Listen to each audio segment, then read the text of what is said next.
తోటి ఈ అవినీతికి బాధ్యులు ఎవరు?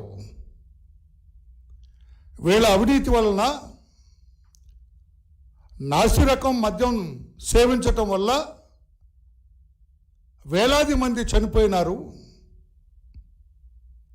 లక్షలాది మంది అనారోగ్యానికి గురయ్యారు. దానంతటికీ కారణం ఆ ప్రభుత్వంలో జరిగిన అవినీతి కారణం అని చెప్పి సిట్ వేశారు ఆయన. సిట్ దర్యాప్తు జరుగుతూ ఉంటే, సిట్ ఒక్కొక్కరిని అరెస్టు చేస్తూ ఉంటే, సిట్ దర్యాప్తు జరిగే తీరు చూచిన తర్వాత వైకాపాలో ఆనాడు అధికారంలో ఉన్న పెద్ద పెద్ద తలలన్నీ కూడా భుజాలు తడుముకుంటున్నాయి. గుమ్మడికాయలు దొంగ ఎవరంటే భుజాలు తడుముకున్నాడంట. అంటే గుమ్మడికాయ మట్టి నాకేమన్నా అంటిందని చెప్పి చూసుకుంటా, అంటే వాడే దొంగతనం చేసింది. ఆ రకంగా పెద్దలందరూ కూడా భుజాలు తడుముకుంటున్నారు, కంగారు పడుతున్నారు. అవినీతి ఏ స్థాయి నాయకుడిని కూడా వదిలిపెట్టదు, చట్టం క్షమించదని ఒకసారి గుర్తు చేసుకోవాలని చెప్పి కూడా ఆ పార్టీ నాయకులకు చెబుతున్నా. ఆ పార్టీ అంటే మీ అందరికీ అర్థమైపోతుంది. ఆ పార్టీ నాయకులకు చెబుతూ ఉన్నాను నేను. అవినీతికి పాల్పడ్డవాడు, అవినీతి చేసినవాడు, ప్రభుత్వ సొమ్ము కొట్టేసిన వాడు ఎంతటి వాడైనా కూడా జైలు పాలవక తప్పదు. చట్టం ముందు అందరూ సమానమే. ఒక ఆయన బంగారు పళ్ళెంలో తినేవాడు, బంగారు గ్లాసులో మంచినీళ్ళు తాగేవాడు, బంగారం మంచం ఉండేది ఆయనకి. ఆఖరికి అనకూడదు కానీ ఆయన ఉపయోగించే కమోడ్ కూడా బంగారమే. Where is he now? నేను అడుగుతున్నా, జగన్మోహన్ రెడ్డి గారు ఎక్కడున్నారు? మీ అన్నలాంటి ఆయన, నేను పేరు చెప్పండి, నేను ఎక్కడున్నారు? చెంచెలగూడ జైల్లో దిక్కు లేకుండా నేల మీద పడుకుంటున్నాడు, చాపేసుకొని నేల మీద పడుకున్నాడు. ఏమైంది ఆయన బంగారు మంచం? ఏమైంది ఆయన బంగారు పళ్ళెం? ఏమైంది ఆయన బంగారు గ్లాసు? ఏమైంది ఆయన రోజు ఉపయోగించుకునే కమోడ్? బంగారు కమోడ్ ఉపయోగించిన వ్యక్తి ఈరోజు అందరూ ఉపయోగించే 1-2కు ఉపయోగించే ఆ పనికి మాలిన దుర్వాసన వెదజల్లే ఆ బాత్రూంలో ఉన్నాడు. అర్థమైందా రాజా? అర్థమైందా? మీ రోజమ్మ గారు అడుస్తుంటారు, అర్థమైందా రాజా? నేనంటున్నా, రోజమ్మ గారు అర్థమైందా రాజా? అందుకేనంటున్నా, ఎందుకు భుజాలు తడుముకుంటున్నావు? ఎందుకు నీ పత్రికలో, నీ ఛానల్లో అవినీతి మాకు సంబంధం లేదు, కావాలని చంద్రబాబు గారి ప్రభుత్వం రాస్తుందన్న.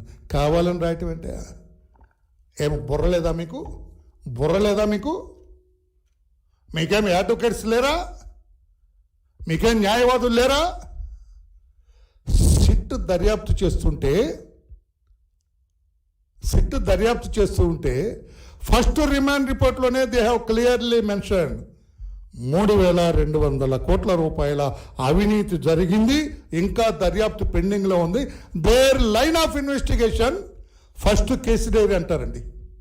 Case diary, first case diary remand రిపోర్ట్కి ఎంక్లోజ్ చేసి వాళ్ళు ఇస్తారు, కోర్టులో సమర్పిస్తారు. Then it will become a open document. అర్థమయ్యేటట్టు చెప్పాలి, రాష్ట్ర ప్రజలకు కూడా తెలియాలనే ఉద్దేశంతో నేను ఈరోజు ముందుకు వచ్చాను. అసలు సిట్ దర్యాప్తు చేస్తుండగా మేము మాట్లాడకూడదు అనుకున్నాం. అయినా కూడా రాష్ట్ర ప్రజలు ఆ పనికిమాలిన పత్రిక, ఆ పనికిమాలిన ఛానల్లో మాట్లాడుతుంది. ఒకవేళ నిజమనుకుంటారేమో, కాదు, అబద్ధాలు ప్రచారం చేస్తున్నారు వాళ్ళు అని చెప్పాలనే ఉద్దేశంతో మీ ముందుకు వచ్చాను నేను. లిక్కర్ స్కామ్లో 3,200 కోట్ల రూపాయలు అవినీతి జరిగింది. సిట్ దర్యాప్తు చేపట్టాము.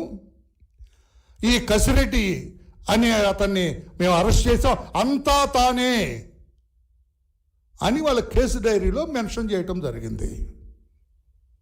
కసిరెడ్డి నిర్దోషి అంటుంది జగన్మోహన్ రెడ్డి గారి వాయిస్. ఏవండి పాత్రికేయ సోదరులారు, మీరందరూ నిష్ణాతులు. మీరు దుబాయ్ నుంచి మారు పేరుతో దొంగ పేరుతో వచ్చి ఇక్కడ దొరికాడు వాడు ఎక్కడ నిజాయితీ పడి అవుతారు సార్? కామన్ మామూలు ఇద్దరు మాట్లాడుకుందాం, సామాన్యులు ఇద్దరు రిక్షా వాళ్ళు మాట్లాడుకో, మారు పేరులో విమానంలో ప్రయాణం చేసి దుబాయ్ నుంచి ఎయిర్పోర్ట్లో ఎవరికి దొరకకూడదని వచ్చిన వాడు నిజాయితీ పడా జగన్మోహన్ రెడ్డి గారు మీ ఉద్దేశంలో? దుబాయ్ ఎందుకు వెళ్ళారు? అందరూ దుబాయ్ ఏంటి కేంద్రీకృతం? ఏముంది దుబాయ్లో? ఏముందిరా అక్కడ? అందరూ అటే పరిగెత్తుతున్నారట. సునీల్ కుమార్ దుబాయ్ వెళ్తాడు ఎవరికి చెప్పకుండా, కసిరెడ్డి దుబాయ్కి వెళ్తాడు, గోవిందప్ప బాలాజీ గోవిందప్ప దుబాయ్ కేంద్రం, ధనంజయ రెడ్డి గారు ఆ భార్య అక్కడి నుంచే బంగారం కొనుగోలు చేసి ఇక్కడికి వస్తారు. ఏముందయ్యా దుబాయ్లో?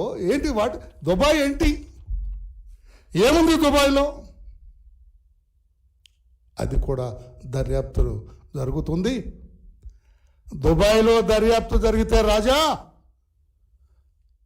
అటు సిట్టు దెబ్బ, ఇటు దుబాయ్ ప్రభుత్వం దెబ్బ. దుబాయ్ ప్రభుత్వం ఊరుకోదు కదా సార్, నువ్వే వాడు రా ఇక్కడ తెచ్చి ఇక్కడ పెట్టావేంట్రా నువ్వు, ఇంత ఎక్కడది రా ఇది నీకు అని వాళ్ళు ఎంక్వైరీ చేస్తారు కదా.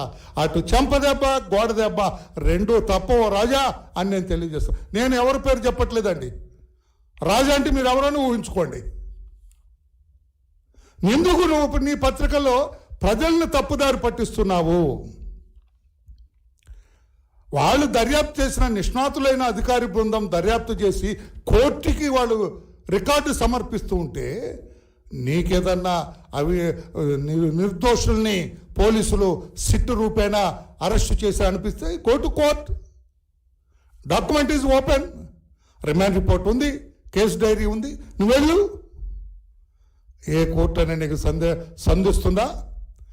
100 కోట్ల రూపాయల స్కామ్ జరిగితే ఢిల్లీలో సిట్టింగ్ ముఖ్యమంత్రి అరెస్ట్ అయినాడు, పెద్ద పెద్ద నాయకులు అరెస్ట్ అయ్యారు, ప్రభుత్వమే. ఇది 3,200 కోట్ల రూపాయలు. ఇంకా పెరిగే అవకాశం ఉంది. ఇంకా పెద్ద పెద్దలు తగిలితే ఇంకా పెరిగే అవకాశం ఉంది. దీన్ని కోర్టుకు అర్థమైంది, న్యాయస్థానాలకు అర్థమైంది, గౌరవ జడ్జీలకు అర్థమైంది ఈ కేసులో ఉన్న పస. అందుకే అంటున్నాను నేను, నీ పత్రికలు ఆపు చెత్త రాయటం, కోర్టుకెళ్ళు. మా కసిరెడ్డి నిజాయితీ పడండి, కానీ మారు పేర్లు పెట్టుకొని తిరుగుతాడు, ఆయన ముసుగేసుకొని తిరుగుతాడు, మాస్క్ ఇవి పెట్టుకొని తిరుగుతాడు, మంకీ క్యాప్ పెట్టుకొని తిరుగుతాడు, అక్కడ చెప్పు. అందుకే అంబటి రాంబాబు గారికి నేను అంటున్నా,